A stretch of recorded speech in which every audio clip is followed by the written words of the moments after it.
Good morning, Fishbourne Primary School. Welcome to our assembly. Now, I know you've been learning all about inspirational teams, people that have worked together to be a team to achieve something or make the world a better place. So my story today is going to be themed all around some animals that work as a team to help the environment, and you're going to hear about that in just a minute. But before we do, let's light the candle. Oh, actually, I haven't got a candle today. I've got something different that lights up because it partly links to our story, and also there's a lot going on in my house today. I've got some builders who are working as a team to make some rooms in our loft, and it's quite noisy and it's quite difficult to find a space where I can actually light a candle safely, where we wouldn't be interrupted with people coming in and out. So I've had to resort to one of my children's bedrooms. And so I've come in here with something that's a little bit safer. I have got a beautiful deer, okay, my deer, when you turn it on, lights up, and I don't know if you can see, but there's lots of lovely glitter inside, which swirls. So we'll have this on today to remind us that Jesus is light of the world, and it's quite appropriate that it's an animal because our story is all about animals today. Okay, so I'm going to pop that just next to me. Let's see if I can put it somewhere you can see. I'm not sure you're going to be able to see it the whole way through. There we go, if we pop it just there. Okay, so our story today is called The Great Kapok Tree, and it's all about some animals who work as a team to help save the world and save the rainforests. I'm probably going to read a page and then turn the page to you after I've read it. The Great Kapok Tree. Two men walked into the rainforest. Moments before, the forest had been alive with the sounds of squawking, birds and howling monkeys. Now all was quiet as the creatures watched the two men and wondered why they had come. The larger man stopped and pointed to a great kapok tree. Then he left. You can see him there looking at the tree. The smaller man took the axe. He carried and struck the trunk of a tree.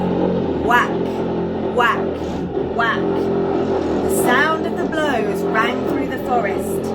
The wood of the tree was very hard. Chop, chop, chop. Actually, it sounded like there's people chopping down my trees, doesn't it? The man wiped off the sweat that ran down his face and neck. Whack, chop, whack, chop. Soon the man grew tired. He sat down to rest at the foot of the great kapok tree, and before he knew it, the heat and the hum of the forest had lulled him to sleep. Okay. A boa constrictor lived in the kapok tree. He slithered down its trunk to where the man was sleeping.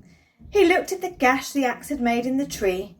Then the huge snake slid very close to the man and hissed in his ear, "Senor, the tree is a tree of miracles. It's my home where generations of my ancestors have lived.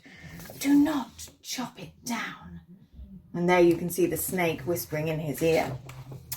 A bee buzzed in the sleeping man's ear. "Senor, my hive is in this kapok tree, and I fly from tree to tree and flower to flower collecting pollen. In this way I pollinate the flowers and trees throughout the main forest. You see, all living things depend on each other." A troop of monkeys scampered down from the canopy of the kapok tree. They chattered to the sleeping man. "Senor, we've seen the ways of man. You chop down one tree, then come back for another and another.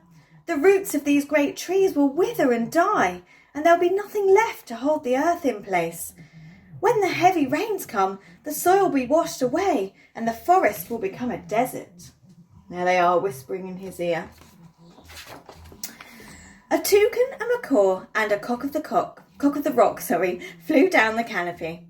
"Senor," squawked the toucan, "you must not cut down this tree. We've flown over the rainforest and seen what happens once you begin to chop down the trees. Many people settle on the land. They set fires to clear the underbush, and soon the forest disappears. Where once there was life and beauty, only black and smouldering will remain." And I'll do the next section in the next part of the story. I wonder what will happen.